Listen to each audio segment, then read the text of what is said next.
The people of Chelm were enamored of their moon. Nightly they would stand outside, hands behind their backs, gazing at the heavens. As the moon waxed and waned, slipping from a silvery, brilliant, full moon, and then disappearing once again, the townsfolk of Chelm would stand and observe in awe and in reverence. One night, one of these gazers of Chelm expressed a growing sense of frustration. "The moon is so lovely," he blurted suddenly. "Why does it have to disappear on us, month after month?" "Indeed," added his friend, "I was thinking the same thing. If only it could remain with us nightly, round and shiny." "Perhaps we can capture the moon," suggested a third, "and then it will be ours, fully radiant each and every night." As fellow gazers gathered around, muttering their agreement, it was decided to pay a visit to the wise men of Chelm, that the latter might propose a practical plan for capturing the moon. The wise men were supportive and sympathetic. They too were beginning to feel their beloved moon was a bit of a tease. They put their heads together and came up with the following suggestion. On the eve of the 15th of every Hebrew month, the moon can be seen inside the town well, when the skies are clear, that is. Evidently, the well is the moon's favorite resting place when it is in its prime. When the moon is seen resting in the well, gather round, clamp on the cover quickly, and capture the moon. The townsfolk of Chelm were pleased and eager. They did as the wise men instructed, and on one clear and brisk evening in mid-Elul, they clamped the cover on the town well. The moon was now captured. Ever full, ever radiant, the moon belonged to them. Exactly 1 month ago today, we captured the moon. For the first time in 99 years, from Oregon to South Carolina, Americans witnessed a full solar eclipse. For the most part, the skies across our country were clear as the eclipse moved from west to east at 2,000 miles per hour. Those in the path of totality witnessed a rare sight in the heavens that connected them to one another and to the generations of people who have witnessed these few moments of perfect alignment across time and space. It was a rare gift, one could say biblical in scope.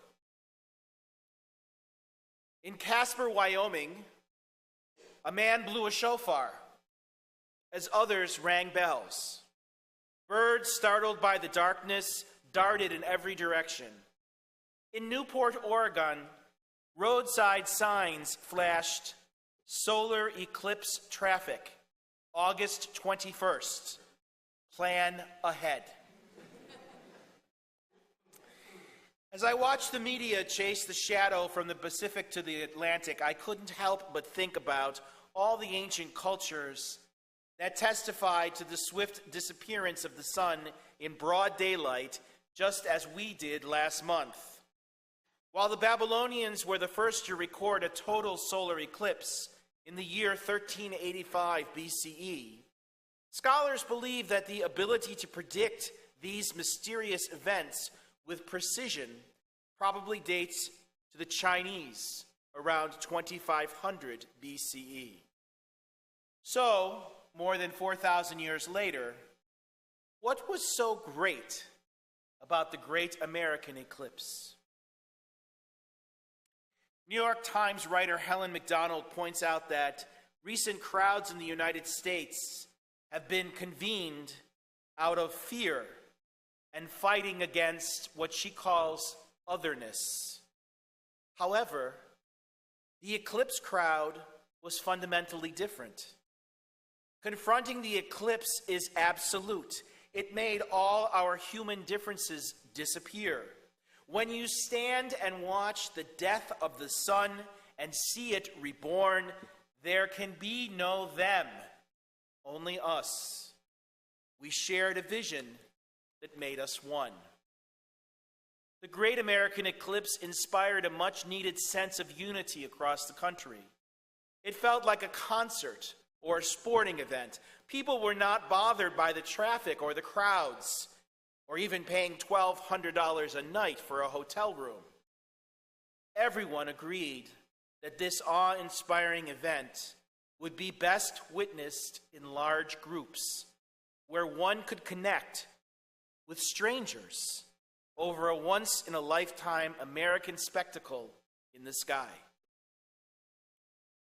Dr. Norman Rosenthal, a professor of psychiatry at Georgetown University, remarked, "It's like nothing else. Birds go silent. Spiders start dismantling their webs. What happens to humans at totality?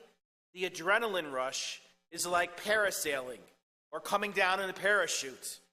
And it's that feeling amplified by the enthusiasm of complete strangers that is inspiring us to travel on to a hub of clogged wireless networks to experience it once again." In addition to unity, the eclipse brought about a few fleeting moments of perfect alignment in our imperfect and misaligned lives. This yearning for alignment in America was also present at the time of the last total solar eclipse in March of 1970. Unrest and anxiety reigned supreme during that spring. President Nixon was about to invade Cambodia and expand the Vietnam War. Eclipse 70 preceded the first Earth Day and the Kent State massacres by only weeks. And at the time, all eyes were on Boston as the last major city along the line of totality. In 1970, Boston was a center for rallies and hippies and countercultural activities. Ironically, while last month's eclipse became a reason for Americans to celebrate a few minutes of sublime order and symmetry with fellow viewers, eclipses throughout history have not been cause for joy or mirth. Rather, they have elicited fear and dread in almost every civilization from antiquity until modernity. The word eclipse from the Greek means disappearance or abandonment. The darkness in the middle of the day caused great anxiety. The unnatural appearance of a black sphere in the sky that looked as if it was completely hiding the sun was taken as a bad omen. Our ancestors worried that the sun had disappeared forever, that God had abandoned the planet, that human beings must have done something very wrong to bring such a terrible disruption in the natural order of things. The Incas, Aztecs, Egyptians, Greeks, and Chinese all believed that the eclipse was a sign that the sun god was very angry. In these ancient cultures, the anger of the gods was represented by a wild animal of one type or another eating the sun, literally devouring the sun. In China, it was a dragon. In Vietnam, a giant frog. For Native Americans, a bear. In Yugoslavia, of course, a werewolf. And in Siberia, a vampire ate the sun. The absence of light was a warning forecasting a time of destruction, chaos, suffering, confusion. It was a time when people believed that their gods had turned on them and many times, as a result, people then turned on one another. Now, Jews through time have likewise responded with trepidation to solar eclipses. Early Jews, like their polytheistic neighbors, personified the phases of the moon as well. The waxing moon of the first 2 weeks of the month was understood as a time of growth and progress. However, the waning moon, the second half of the month, was associated with human vulnerability, decay, and death. During a total solar eclipse, Jewish mystics believe there is a heightened amount of dangerous black energy on the planet. Ancient Judaism made it clear that around these times we need to avoid any situation that might lead us astray. While the sun represented warmth and benevolence, the moon symbolized the shifting darkness and the absence of morality. My friends, we are creatures of light. We are uncomfortable in the dark. We believe what we see, and often we only see what we believe. We trust our eyes to guide us, to show us the way. The Hebrew word for eclipse is likui, defect. The Talmud states that a likui of the sun is a bad sign for the world. More specifically, the Gemara teaches that the location in which the sun is seen in total eclipse is where people especially need to beware and be cautious.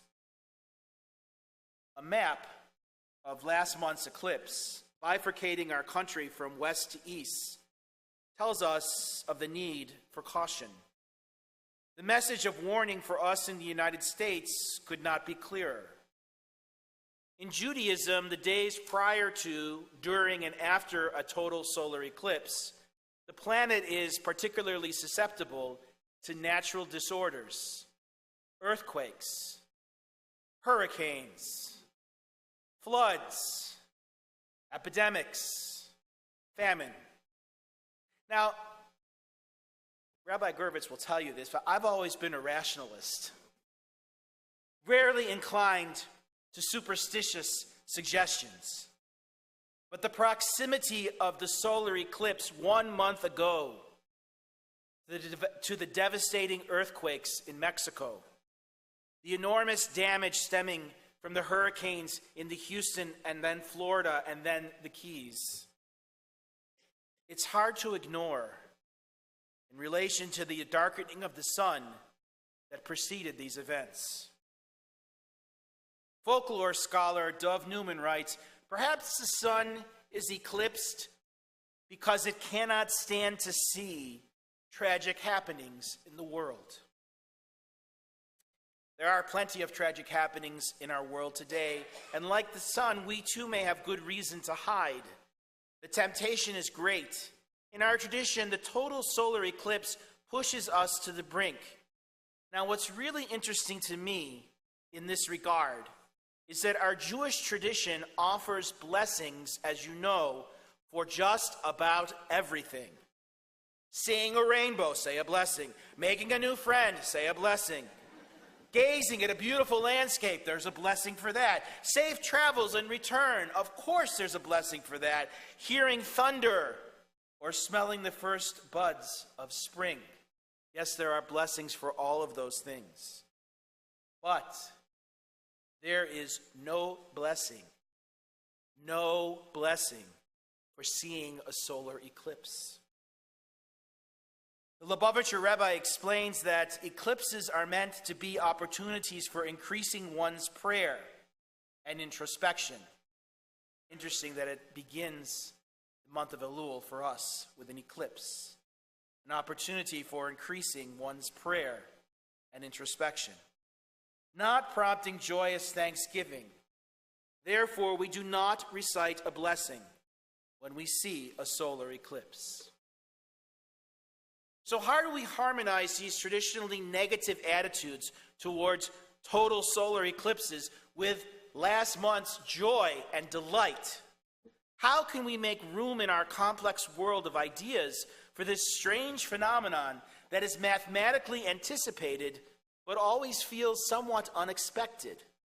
What is the relationship between the celestial event of August 21st and our purposes here, 1 month later on September 21st, the morning of the new year? By definition, a total solar eclipse always occurs on the new moon, on the first day of the lunar month, when the sky is dark and the moon is not visible. This year's total solar eclipse took place on the new moon of Elul, exactly 1 lunar month ago last night, as we begin our inner preparations for Rosh Hashanah and Yom Kippur. The entire month of Elul is designated for prayer and introspection. Like the solar eclipse itself, we anticipate the month of Elul each year as the summer concludes, yet we often feel it comes on suddenly. You've heard your neighbor say, "Don't the high holy days seem early this year?" It can be as bewildering to look inward at ourselves, at our flaws and our shortcomings, at the dark and empty places in our souls, as it is to look at that black sphere of the total solar eclipse with protective lenses, of course. Last month's great solar eclipse teaches us that even in totality, there is a corona that peeks out from behind the moon, rays of light exploding outward. According to Tim Folger, perfection's reward is the ability to glimpse a feature of the sun that is otherwise almost impossible to see, its blazing atmosphere, its corona. The poet Sarah Boswell writes, "And we are just like the moon, so lovely and so full of imperfections, but just like the moon, we shine in times of darkness." These beams of hope remind us that we are not alone in the darkness. And in fact, it is only out of our experiences in darkness that we can appreciate light and know life. As we approach a new year, we may sometimes doubt our capacity for real change. The eclipse demonstrates that the natural order can be transcended, even if just for a few moments. And it reminds us that we can also transcend.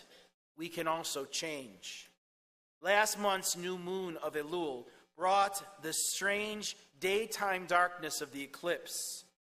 Last night's new moon of Tishri brings us today's dawn of the new year. This is our moment. This is our new moon. This is not a time to hide or be hidden. This is not a day to fear or dread. The light of the sun has not disappeared. The presence of grace is still upon us. We have not been abandoned.